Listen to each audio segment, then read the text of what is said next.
Hi, Hey. I'm today presenting Alex Vaz. He is our next featured member, and I'm very happy to ask him a couple of questions and see what interesting things he can tell us about SEPI and what SEPI does. So first of all, can you just introduce yourself? What is your career state? What is your position? And where do you work at the moment? All right. So, hello. Thank you for the honor. My name is Alex Vaz. I don't say my full name because it's very hard for non-Portuguese speakers. Alexandre. So let's keep it at Alex. I'm currently a university teacher and researcher in a university here in Lisbon, Portugal, where I'm at. I'm also a psychotherapist. And I'm also co-founder of the Deliberate Practice Institute with my friend Tony Rumener. And what we've done basically is just create resources for the training of psychotherapists. So kind of a lot of things going on at the same time. People that know me know that I'm quick to become enthusiastic about too many things. So yeah, that's what's going on right now. Very interesting. And I think that's a very good personality trait if you're very interested and have a lot of different things going on at the same time. I'm glad you think that way. So, how would you say has SEPI influenced your career? Oh my God. I guess I mean, I don't want to sound extreme and say I wouldn't have a career without SEPI, but I can say that SEPI was like the biggest initial landmark, I think, in my kind of professional development. Because, I was reading about psychology as a teenager, as a weird teenager that I was, because I was already into it. And when I got into the university, I was just reading a lot of stuff that I shouldn't be reading, meaning psychotherapy literature and research and whatever, because that was what was really interesting to me. Mhm. That wasn't really taught in the bachelor's degree I was at the moment, right? So I was just reading it by myself. And so I had the luxury of never understanding that different models were at war between each other. I mean, psychotherapy models, because I was Yes. doing a personal psychoanalysis. I was in love reading Albert Ellis and the CBT stuff. I loved Fritz Perls and the Gestalt stuff. I loved existential philosophy and psychotherapy. So I was just kind of binging all of that with no real concern about, it was chaotic in a way, but I wasn't really worried about, oh my God, they are at war and I don't know how to fit them or whatever. It just felt like interesting, smart people having a dialogue when I was reading it. Mhm. And the biggest kind of point was reading Jerome Frank's book on, common factors, the book Persuasion and Healing. And so this is like, long story short, because I was reading all of this, I was kind of a loner in reading that kind of stuff. But when I hit the master's degree, I finally meet Nuno Conceição and Antonio Branco Vasco, who have been very present at SEPI for many, many years. Nuno has been president of SEPI in the past. Antonio was the first person really committing to SEPI in my country for many years. And so they kind of introduced me to SEPI, basically. So my first SEPI was at 2016 at Dublin, not that long ago, right? I went with Nuno, and it was amazing because I had been reading these guys for I don't know how many years. And it's like, oh my God, they're real, right? Like Paul Boeckle is real, Marv Goldfried is real, like they exist, right? And so I had that kind of starstruckness. And that was a really interesting year to be my first because they did something, I think it was called the practice consultations. So they had this crazy idea, which I love, which was for the first time they were trying out having expert therapists doing therapy demonstrations in front of an audience, basically. And so it was Marv Goldfried, Rhonda Goldman, and Giancarlo Di Maggio, all three of them who've become, friends since then. And they were basically doing a free therapy session to whoever wanted to volunteer. And Wow. immediately I, stuck up my hand. I had my free therapy session with Rhonda Goldman. I was already in love with emotion focused therapy. I had read a bunch of her stuff and Les Greenberg's. And it was a really beautiful session. We were like 40 minutes maybe together. I still have the audio record of that. So I had this very powerful, very personal, intimate, experiential piece of work done, in my first SEPI conference, which sounds weird, but for me it was great. And since then, you know, I can joke with Rhonda that she was first my therapist and then my friend, which is great. Yes. And so, you know, since then I just became very involved. I would find any opportunities to work at SEPI or with SEPI. I would like that first experience. I would always kind of stick my hand up, you know, do you need help with this? Do you need help with that? And I started working. I believe the first big thing I did with them was working at the conference organization. So I helped plan the conferences, the international conferences. Eventually becoming the editor of the newsletter. And again, I'm sorry if I'm kind of being long-winded. I guess the main the main point I think is SEPI gave me the opportunity to meet people that I really admire, basically. As luck would have it, those people I admired were also very nice people, which was a stroke of luck, you know? And while all of this was happening, I was doing a YouTube series called Psychotherapy Expert Talks, which was me interviewing my psychotherapy heroes, basically. And I interviewed 40 something or 50 something of them. And so I got to know them personally, you know, in depth, and kind of ask about their life experiences, etc. But SEPI is kind of the central point where everything came together, where there was a real chance to meet all of these people that I admired and find ways to collaborate with them. If it wasn't for that, I think I would have had a much harder time, or it would have taken much longer to start meeting these people and collaborating with them. So yeah, I hope I answered your question. Oh, yes, definitely.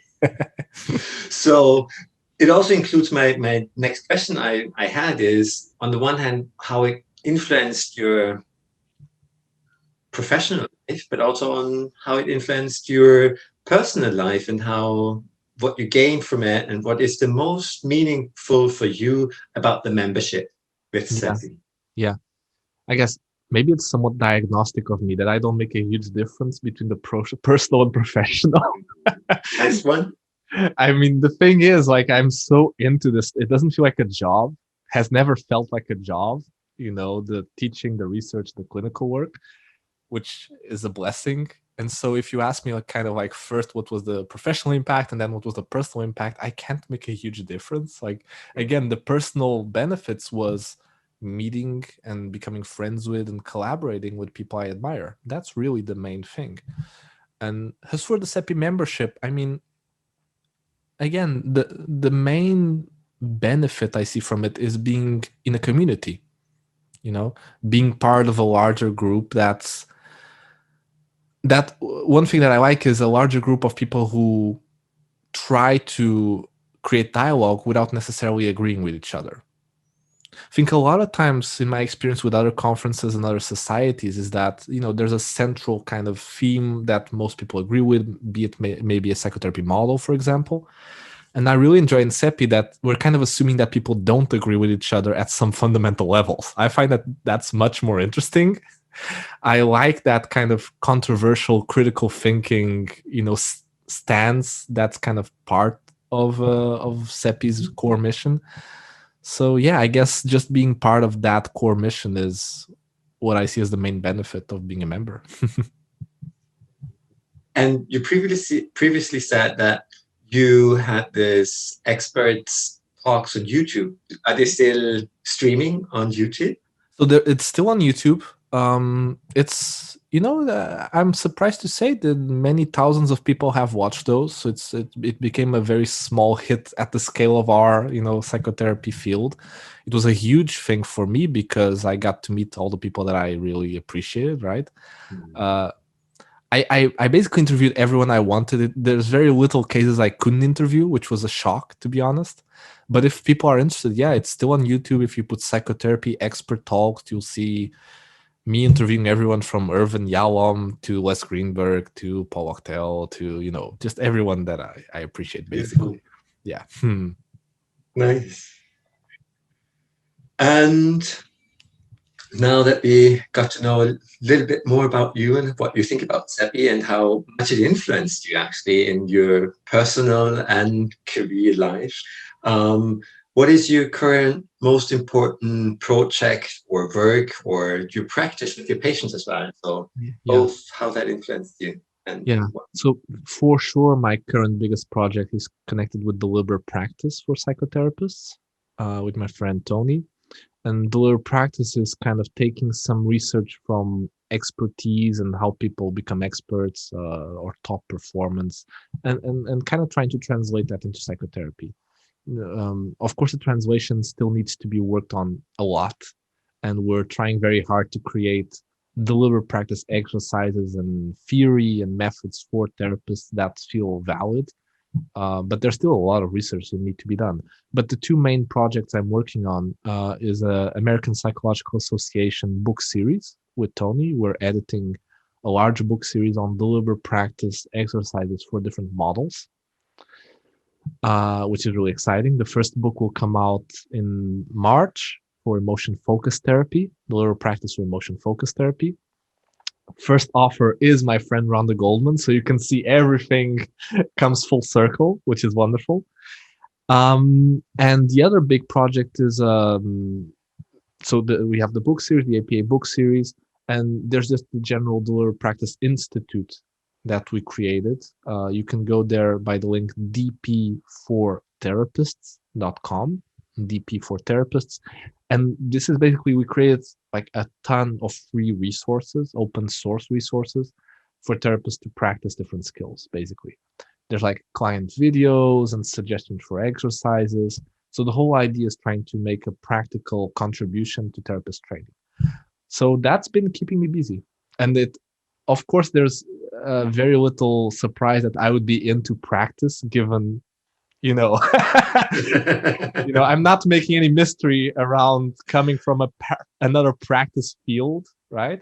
And so music metaphors kind of help me out in translating this kind of practice stuff for psychotherapists. Beautiful. And I think it's very amazing and very beautiful that you give that open source. You're building up this platform where you find all the exercises and all the things you can do with deliberate practice, which are a really great concept, and I really like it. And I think it's a very big thing also just to give that freely to other psychotherapists so that they can learn and train. And psychotherapy as such is getting better and getting better practitioners. And I think that's a very beautiful idea. And what brought you to build it in such a way and not take out the own profit and trying to sell everything, but rather to make this an open source kind of thing? Yeah.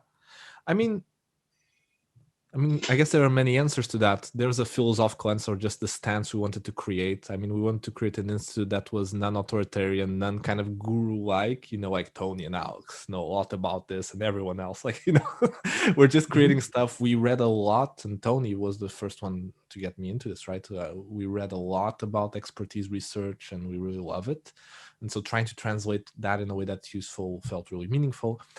And the truth is, this whole idea of practice is so weird for psychotherapy in general that if we were to make it even like expensive it's already weird and difficult to create a practice routine. If you're going to put a price tag on it necessarily, I think the likelihood of it catching up is very unlikely. Listen, I like giving workshops. We do individual coaching, which of course is paid. But I think the bulk of our work should be open source, just because it's so hard just to implement something like this. Imagine I went to conservatory training, music training. And in that field, it's presupposed that a bunch of your time is going to be in practice. Right? They know that you're going to have to spend thousands of hours practicing. We don't have that in our field, right?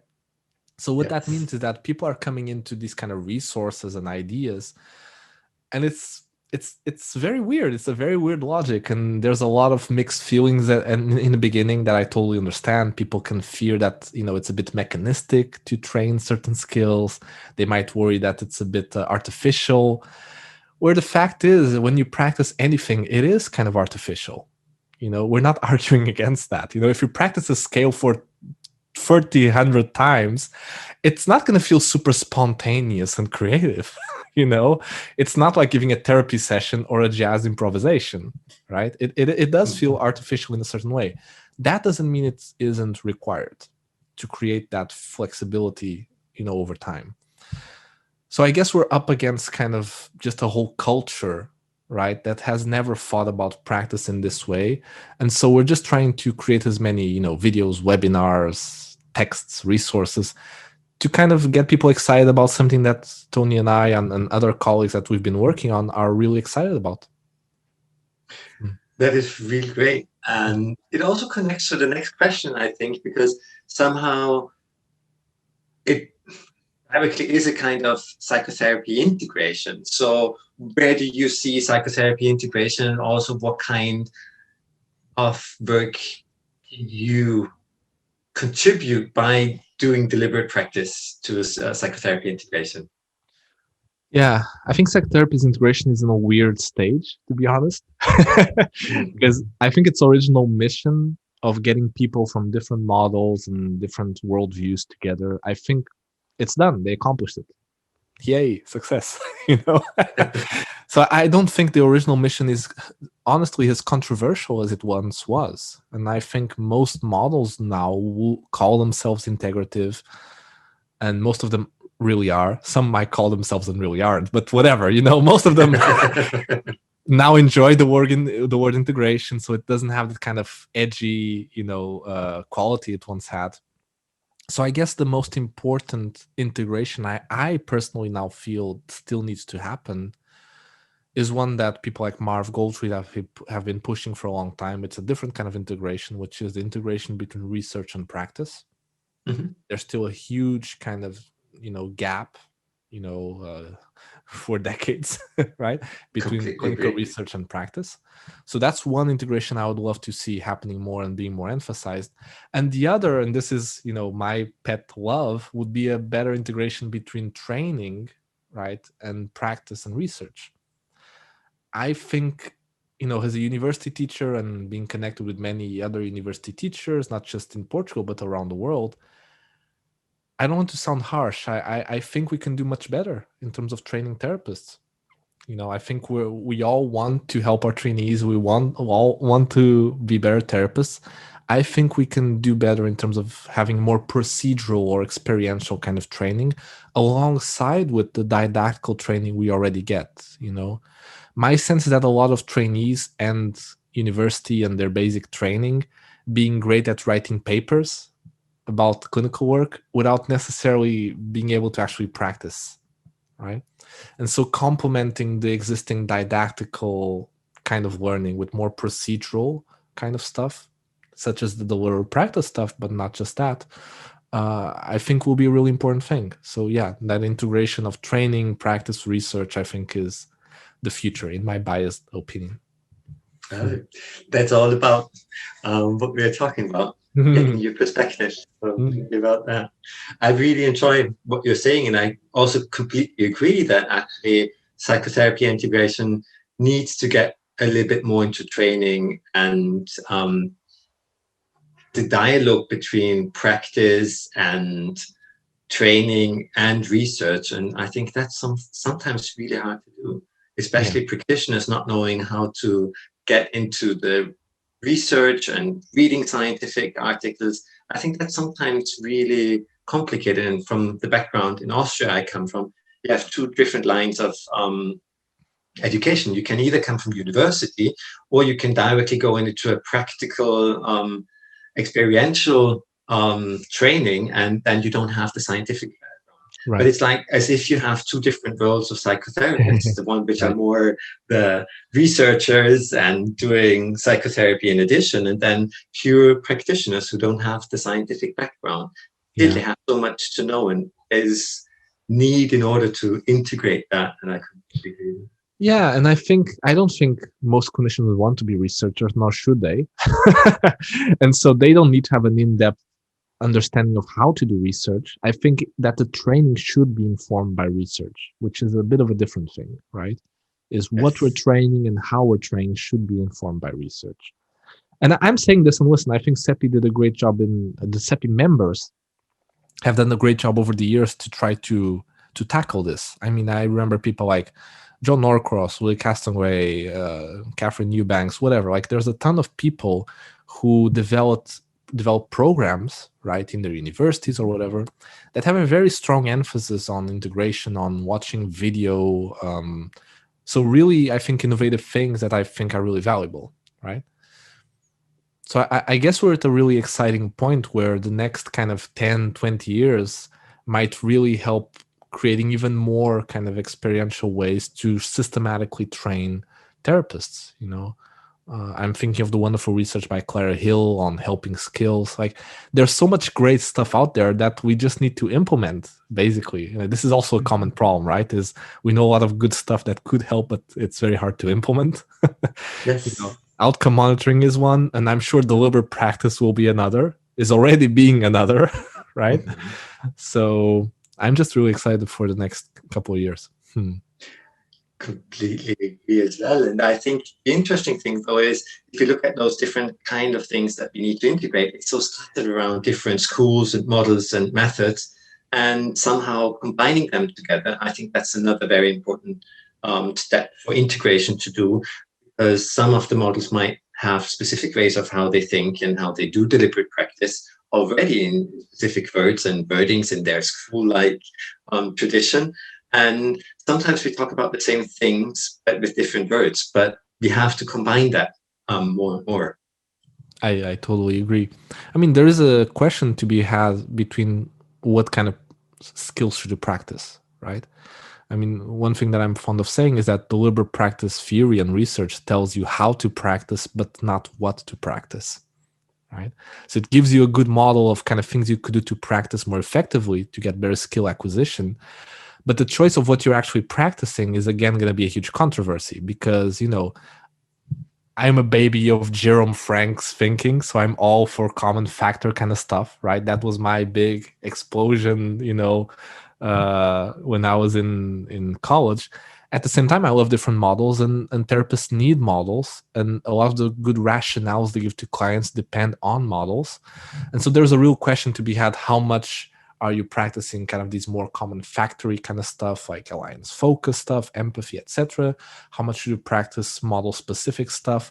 Is that really a distinction that even makes sense anymore, this kind of common versus specific, or is it kind of a more academic distinction? I'm kind of throwing questions up in the air because these are kind of the future controversies that are going to come up when we start thinking more seriously about training at a more experiential level. But I think that's really important to pose good questions and see where we can and how we can answer them and how we can probably live towards answering those questions in the future. Right. And I think that is something we really should concentrate on in the future. And I'm really glad to have gotten your perspective on what psychotherapy integration is, what SEPI can do. And just to finish it up for the end, I just would like to have a small fun fact about you. Can you tell us something about just a small fun fact? Sure. I guess one fun fact is that I play 6 or 7 instruments, depending on how you're counting, and I suck at most of them. So I love practicing instruments. I love learning instruments. I'm only moderately competent at the guitar and piano. I play many more badly, and I'm gonna keep doing it. That's great. Thanks a lot, Alex. It was a great chat, and very much looking forward for future meetings, and hopefully we can soon meet in person again at the next conference. And see you soon. Thank you. See you soon, Markus.